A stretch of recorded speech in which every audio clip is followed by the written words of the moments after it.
Right. For many years now, the Abuja Pottery Centre, renamed the Ladi Kwali Training Centre, has lost its ways. It once pioneered efforts to integrate Nigeria's local pottery industry into the growing global earthenware production industry.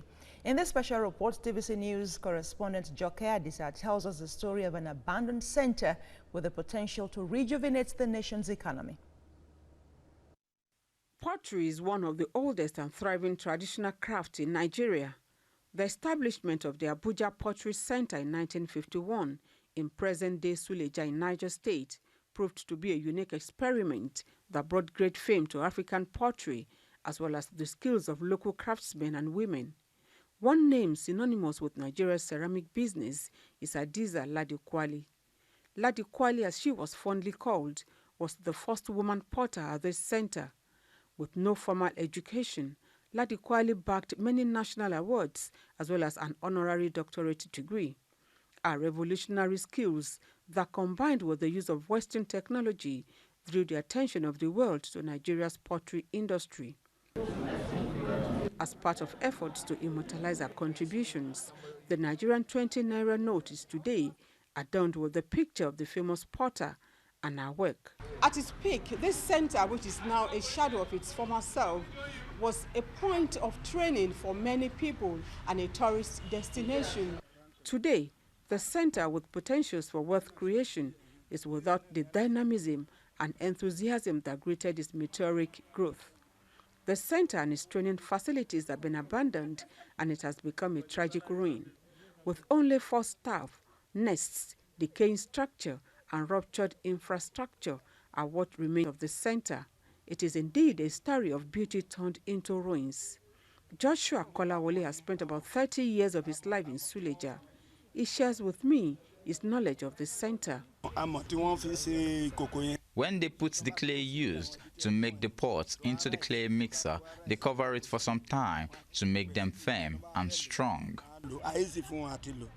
Mohammed Adamu was one of those who worked here. He retired in 2007.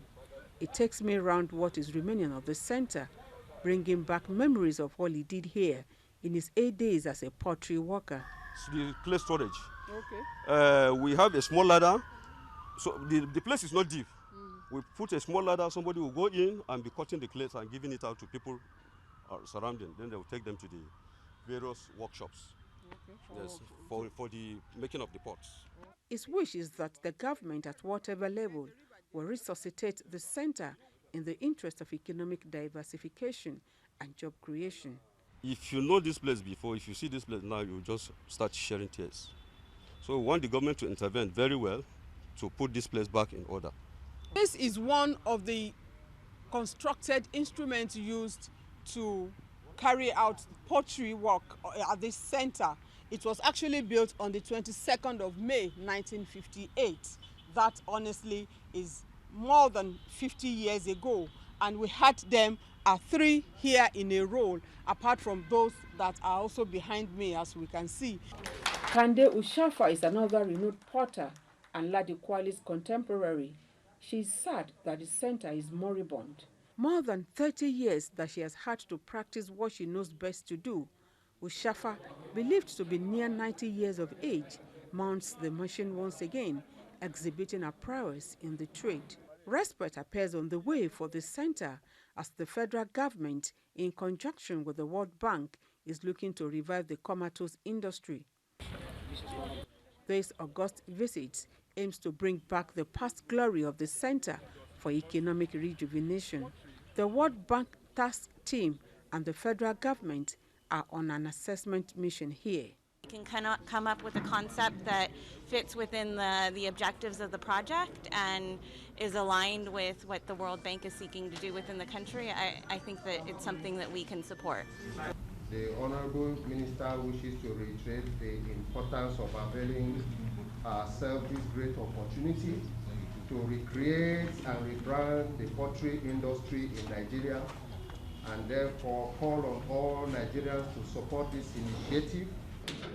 A time of reminiscence as some of those who passed through the center recall the good old days and wish for their return. When I'm passing here, going through, coming back, my man is not clear. That she's happy. That she will talk to you, is that she cannot speak Hausa very well, but it's like she wants to cry. The Niger State government is excited at this move, but why has it been rather difficult or near impossible for the state to bring the center back to shape, considering the potentials it holds? The answer cannot be far from the government attitude. Sometimes not too serious with issues, and then the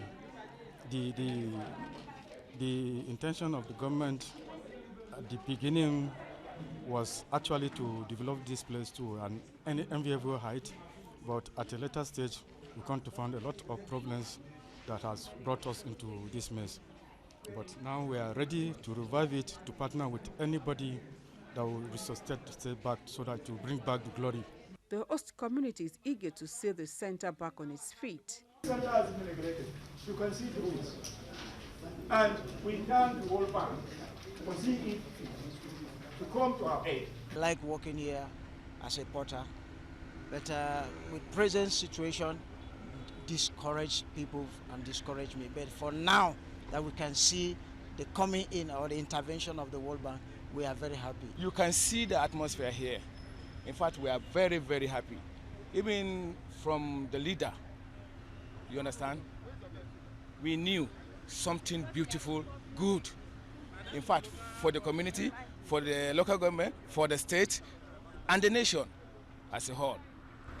A very big thing is reviving. The team heads to the monarch's palace in Suleja for royal blessing. The Emir of Zazzau, Mohammed Ibrahim, is happy for the renewed vigor to revamp the center. He promises to lend support in any area required. We should try to maintain the standard of the pottery they are making there, because it has made name. We should not try to say we are going to modernize it like China pottery or something like that. As the team departs, the people here wish and hope that in no distant time, the once vibrant and beautiful diamond is brought back to life for the sake of humanity, so Nigeria can begin to export ceramics as one of the few countries endowed with good quality clay. Joke Adisa, TVC News, Suleja, Niger State. Some lovely pieces there. And with that is a wrap on the news at this hour. You can follow us on the social media platforms for updates. We are on Facebook, Twitter, and Instagram using the handle at TVC News NG. You can also get details of all the stories and many more on our website. It is TVC News TV. Many thanks for your time. Enjoy your weekend and bye for now.